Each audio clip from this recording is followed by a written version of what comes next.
What do you think is the biggest thing you've brought over from your government-based work into the private sector that's helped you out?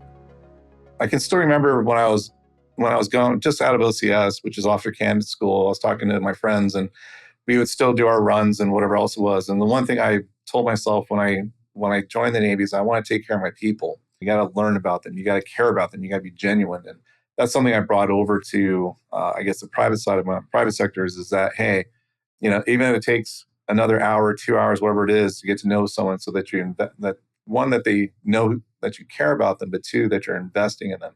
And that's the biggest thing I've learned is that, hey, if you show that you're genuine and you believe in them, it's amazing what results you get out of them. Instead of like, hey, we got to get 1 through 4 done. No.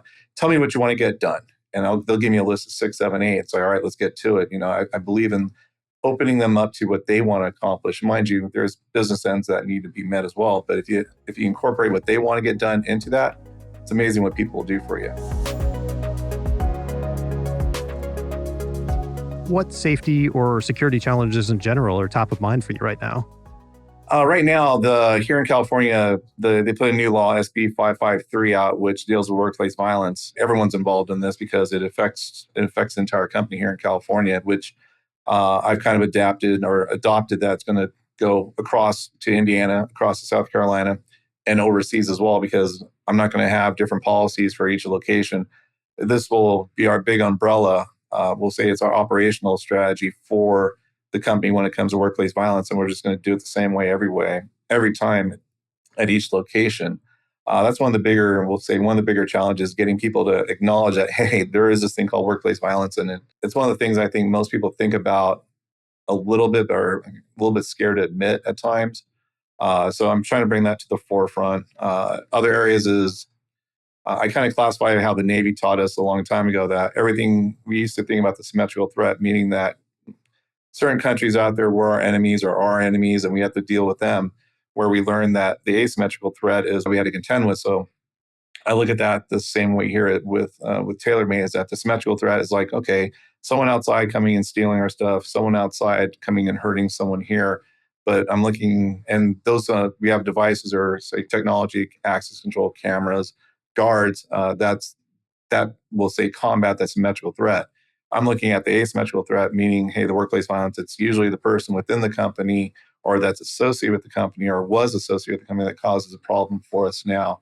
Looking at that, trying to build up, internal communications with everyone inside to get them aware of, hey, these are indicators of someone that could possibly do something wrong or is having issues. And hey, how do we as TaylorMade help support that individual? That's where I'm looking at where the threat's coming now from, is helping learning about each team member here, and then providing and hopefully getting them the support needed when, I guess, in their moment of crisis or if they ask for help.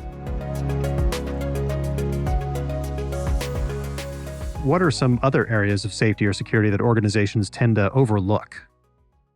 Like I just said, the training part, I think, is one. I think the other part is that they believe that cameras and access control is everything that you need. Cameras are very high speed, low drag now. The analytics on them, they can alert you to different things that are occurring around on your sites or your complexes. The letdown or setback with that is that if you don't tell people what they can do, or better yet, train them on what they can do, or let them know what what the tools can do for you, then it doesn't do us any good. Because every company has people that one person badges in and 10 people walk in behind them. Well, hold on a second here. Why do we do that? Well, this is why we do it at TaylorMade, because if we have a fire here, an earthquake, another major emergency, we can pull our badge report like that within an instant, and I can tell you who's in my building. But if you don't scan in, well, then for instance, I have 200 people, but I actually have 220 people in. I'm going to count for 20 people that possibly are here or not here. Mm-hmm. So you got to explain the why to them. So that's, again, going back to the training part, is that why do we do this? Well, this is why we do it. Bringing people in and letting them understand what the camera can do, letting them understand what the access control does. It's only as good as the people that are using it or how we're applying it. And that's where I think a lot of where security programs fall short on. It's like, well, we have all this up. We have all this technology. Well, that's great. Did you train your people on how to do it?